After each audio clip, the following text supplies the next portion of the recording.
nós vamos convidar o Dr. André Amarildo Severino, falando sobre a importância da polinização na cultura da maçã. Ele é engenheiro agrônomo com mestrado e doutorado em recursos genéticos vegetais pela Universidade Federal de Santa Catarina, com período de doutorado sanduíche no Instituto Superior de Agronomia da Universidade Técnica de Lisboa, Portugal. Tem experiência na área de fruticultura e de clima temperado, com as culturas de macieira, pereira, mirtileiro, e em apicultura e meliponicultura, com ênfase em manejo de abelhas, sanidade apícola e polinização. Atualmente é pesquisador na empresa de pesquisa agropecuária e extensão rural de Santa Catarina, EPAGRE, Estação Experimental de Caçador, Santa Catarina. Bem-vindo, André. Tudo? Prazer.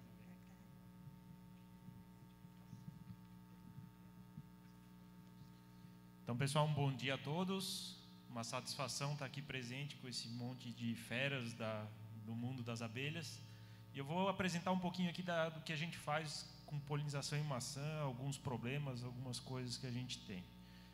Então, vou falar um pouquinho sobre a importância da polinização na cultura da macieira. Eu trabalho na Estação Experimental de Caçador, lá a gente tem trabalhos diversos com melhoramento genético de maçã, pera, alho, tomate, morango, e também temos toda a parte de apicultura e meliponicultura, tanto experimental como didático. Também a gente recebe bastante visitas nos nossos meliponários.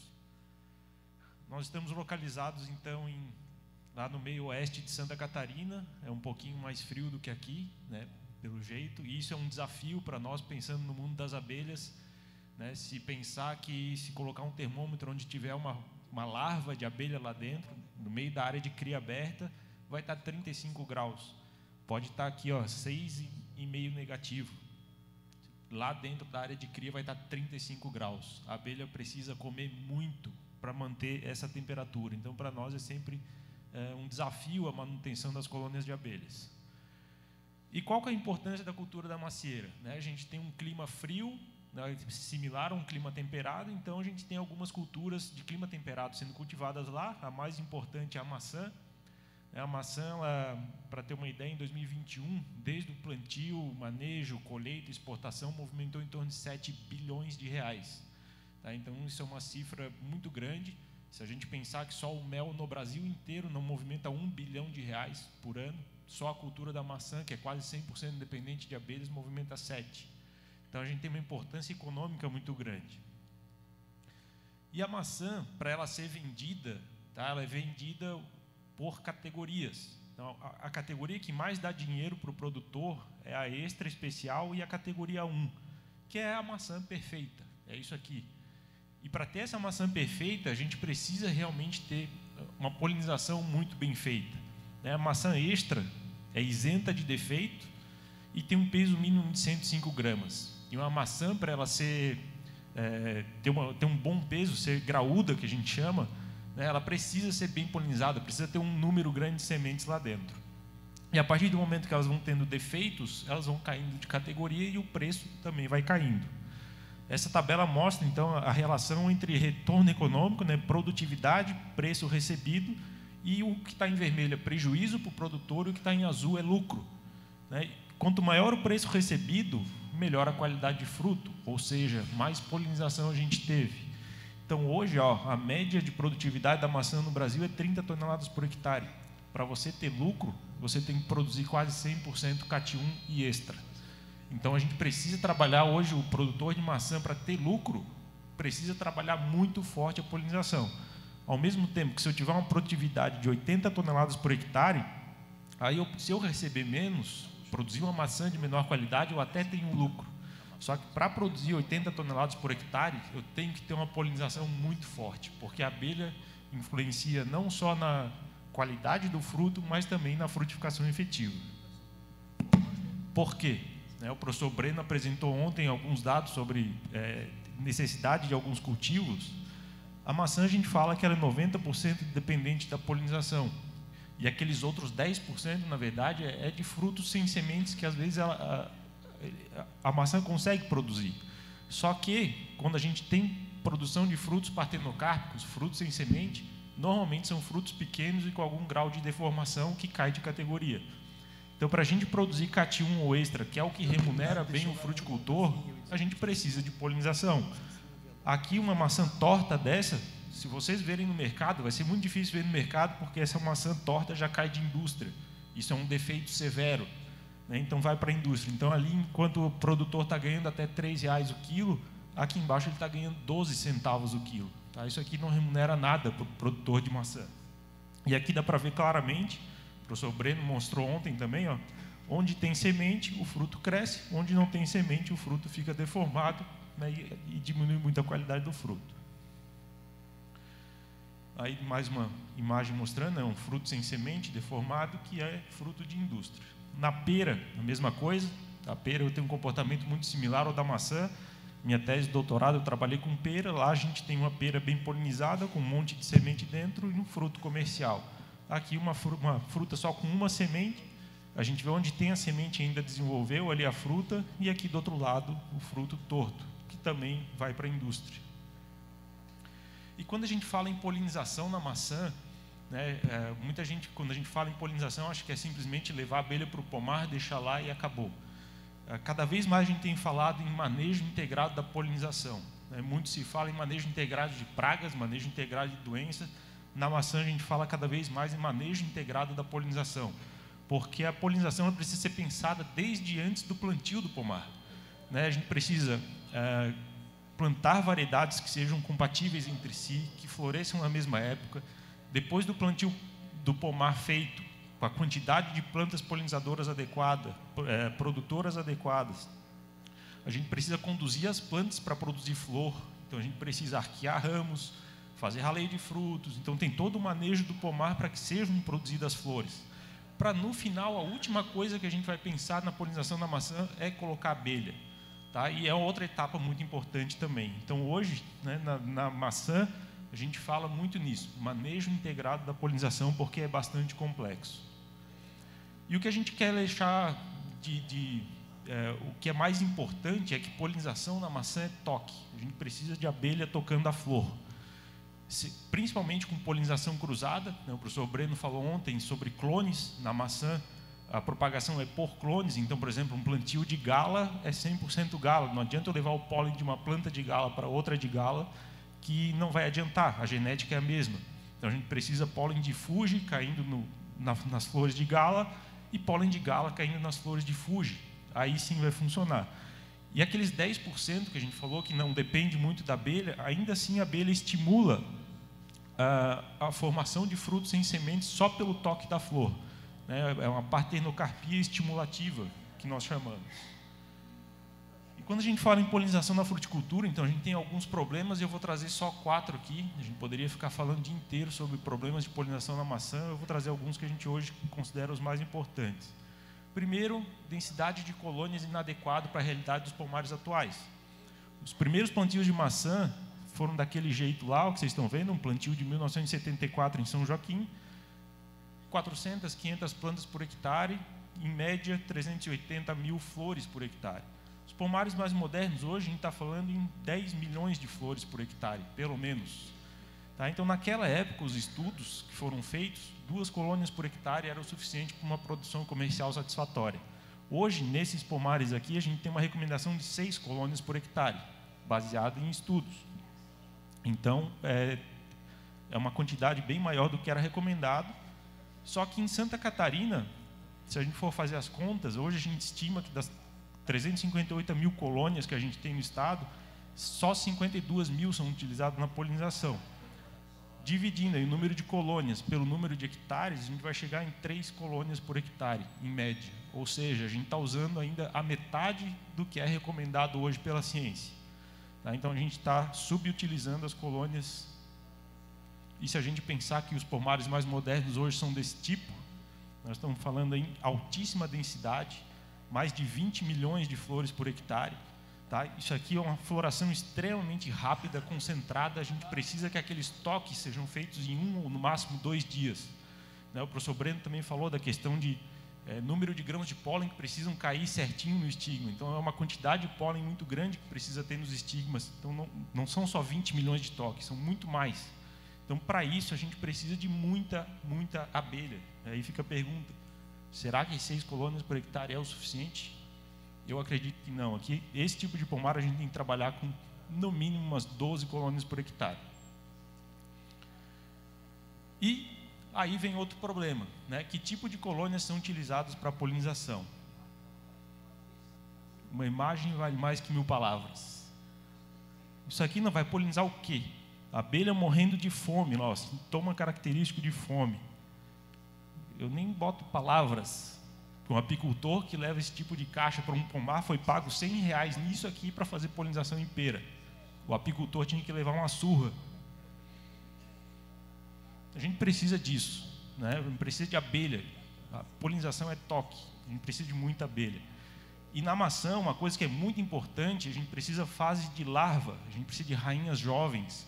Fase de larva tem uma demanda muito alta por pólen. E na cultura da maçã, a abelha muda o comportamento. Muda o comportamento quando ela tem dependência de pólen. Quando o enxame precisa de pólen, ela visita a flor por cima e toca o estigma, que é onde precisa ser tocada a flor para que aquilo vire uma fruta. Se o enxame é muito fraco e depende mais de néctar, ela coleta o néctar pelo lado. E olha a distância que ela está do estigma, onde ela deveria tocar. Então, a quantidade de larvas que tem na colmeia influencia muito o comportamento e isso influencia na frutificação efetiva. E cada vez mais as empresas, né, os grandes produtores de frutas têm feito contratos, né, se municiando aí de contratos e exigindo, né, na hora de alugar as colmeias, que as colmeias tenham um padrão mínimo. Então eles exigem ali, ó, que as colmeias sejam fortes, com 6 ou mais caixilhos cobertos com abelhas, e se o apicultor não cumprir com isso, ele é obrigado a substituir imediatamente essas colmeias fracas por colmeias fortes sem custo. Para ter uma ideia, isso aqui é da Fischer. Quem que trabalhou na Fischer? Cadê o gaúcho? Está ali. Isso aqui é uma grande empresa, eles têm 2.000 hectares de pomar plantado. Tá? Eles têm uma necessidade ali de em torno de 6.000 colônias para polinizar esses pomares deles. A empresa tem 2.200 colônias e eles alugam mais quase 4.000. Tá? Então eles alugam 4.000 colônias e eles revisam todas. Tá? Então eles têm uma ficha, vai passando um funcionário, vendo se a colmeia é média, forte ou fraca, e as que são médias ou fracas, então ele obriga o apicultor a substituir. Então, vendo que hoje está cada vez mais crescendo essa exigência em colônias fortes. Outro problema que nós temos na maçã é o manejo em áreas com terra antigranizo. Hoje, praticamente todos os pomares plantados são com cobertura antigranizo, e isso é um cultivo protegido. Cultivo protegido, a gente tem problema de manejo nas abelhas, só que na maçã isso aqui são áreas enormes. Tá? Tem áreas cobertas contínuas de mais de 100 hectares. Tá? Isso aqui é como se fosse uma armadilha gigante para abelha. A gente vê muita abelha presa e nós acreditamos que sejam principalmente abelhas que estão saindo para buscar água. Paulista, meu tempo que eu namorava. Essa abelha não estoca água e elas precisam sair todo dia para buscar água. E essas abelhas a gente acredita que sejam as coletoras de água. Aí essas abelhas morrem presas na tela, aí aquelas abelhas que estavam indo nas flores precisam ser recrutadas para ir buscar água, acabam morrendo também. Aí aquelas abelhas jovens que não deviam estar saindo, elas precisam ser recrutadas mais cedo para ir também buscar água e comida, e a colmeia vai definhando. Então, no final de 20 dias, uma colônia de abelha que entra aqui, ela sai muito fraca. Por quê? Porque não tem água. E eu conduzi um experimento, então, de manejo de polinização em pomar com tela antigranizo, que eu fiz algumas avaliações, e também testei usar abelhas nativas de forma complementar às das abelhas com ferrão. Então, foram 2 anos com algumas espécies que estão aqui. É um pomar de uma variedade chamada Mona Lisa, uma variedade de maçã que floresce muito. E o que a gente teve de resultado? Tá? Basicamente, na área sem tela antigranizo, mas que não tinha abelha nativa, eram 2 pomares idênticos, a gente teve uma frutificação de 2,38%, e na área com tela antigranizo, mas com abelhas nativas, 4%. Ou seja, a cada 100 flores, ali eu tinha 4 com abelhas nativas, e sem abelha nativa eu tinha 2, dobrei a frutificação efetiva.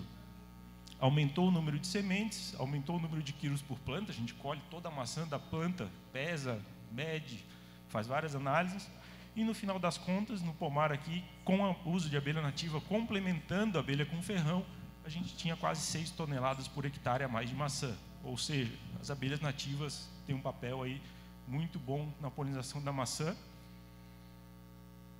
comportamento delas muito bom, mesmo abelhas pequenas, as mirins, jataí, manduri, são abelhas, né, que não são muito grandes, mas elas têm um comportamento de polinização muito bom na maçã, elas tocam no estigma onde tem que ser tocado, mandaçaia, alguns enxames maiores. Então hoje a gente tem algumas espécies que a gente recomenda, com ressalvas, porque a gente ainda está estudando também. Por exemplo, a canudo, que a gente colocou lá dentro do pomar, pegamos campeiras que estavam voltando e tiramos o pólen da corbícula para analisar o pólen.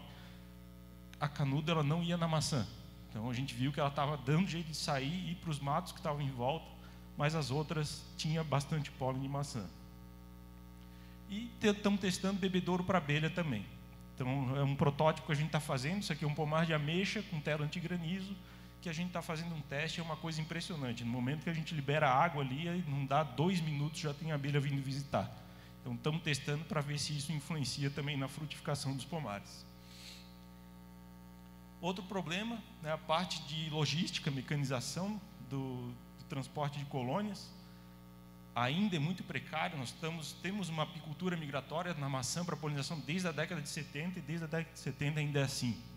Vocês imaginam, essa foto tem 10 anos, imagina como é que está a coluna daquele cidadão hoje.